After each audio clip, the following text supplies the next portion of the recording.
খোলতাল আৰু উৰুলিৰ পবিত্ৰ ধ্বনিৰে মুখৰিত হৈ পৰে মিছামাৰীৰ নিজ গৰুবন্ধা বৰনামঘৰ প্ৰাংগণ। শৰৎ আৰু হেমন্ত কালৰ দুমোজাত সমগ্ৰ ৰাজ্যৰ লগতে নিজ গৰুবন্ধা গাঁৱৰ ৰাইজেও এইবেলি তিনিদিনীয়া বৰ্ণিল কাৰ্যসূচীৰে 25তম বৰ্ষ শ্ৰী শ্ৰীকৃষ্ণৰ ৰাসলীলা উদযাপন কৰে। আজিৰে পৰা নিজ গৰুবন্ধা বৰনামঘৰ প্ৰাংগণত অতি উলহ মালহেৰে গৌৰৱোজ্জ্বল ৰূপালী জয়ন্তী বৰ্ষ শ্ৰীকৃষ্ণৰ ৰাসলীলা কাৰ্যসূচী আৰম্ভ হয়। ৰূপালী জয়ন্তী বৰ্ষ উপলক্ষে এক মাংগলিক পৰিৱেশৰ মাজত একে সময়তে 25খন পতাকা উত্তোলন কৰে স্থানীয় সমাজকৰ্মী ব্যক্তিসকলে। পতাকা উত্তোলনৰ পিছতে দিনৰ ভাগত অনুষ্ঠিত হয় শোণিতপুৰ জিলাভিত্তিক দিহানাম প্ৰতিযোগিতা। দিহানাম প্ৰতিযোগিতাখনেই মিছামাৰী সমাজকৰ্মী ৰথীন্দ্ৰ দেয়ে শুভ উদ্বোধন কৰাৰ পিছতে হৰিনামৰ অমীয়া সুৰেৰে মুখৰিত হৈ পৰে মিছামাৰীৰ আকাশ বতাহ।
দিহানাম প্ৰতিযোগিতা উদ্বোধন কৰি এনেকুৱা অনুভৱ হৈছে যে আমাৰ নিজৰ পৰা পূৰ্বপুৰুষসকলে যিখন আমাক দি গৈছে সংস্কৃতি আধ্যাত্মিক যিখিনি আমাক দি গৈছে সেইখিনি আমি ৰক্ষণাবেক্ষণ দিয়াৰহে প্ৰচেষ্টা। কিন্তু এটা কথা উপলব্ধি আমি কৰি আছো, যদিও সমাজখনত এইখিনি আমি বজাই ৰাখিবলৈ চেষ্টা কৰি আছো, কিন্তু এটা চাম এটা ল'ৰা ছোৱালীবিলাকৰ ক্ষেত্ৰত দেখিছোঁ বহুতখিনি বহুত দূৰে দূৰে আছে।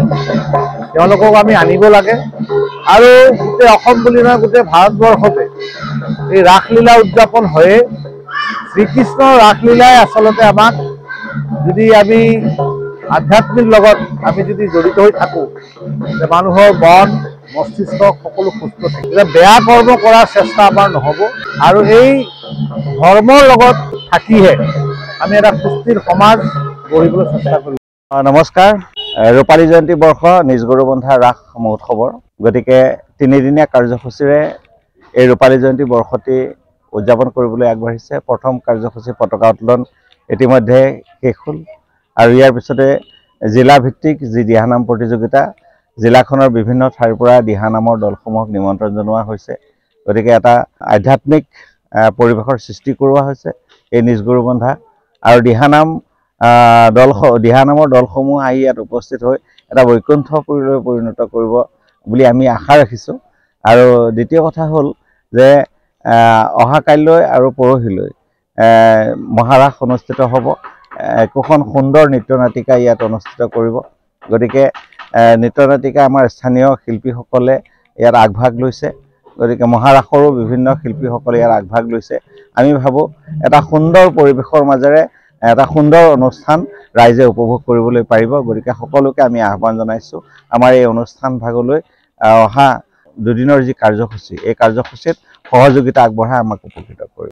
হয়, নমস্কাৰ। আপোনালৈ মই ধন্যবাদ জনাইছোঁ।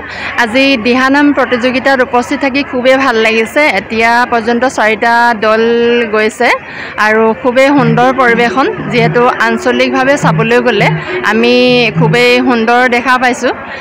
দিহানাম আচলতে 2-এটি দলে নামৰ লগত পদৰ সংগতি ৰাখি পৰিৱেশন কৰিব পৰা নাই।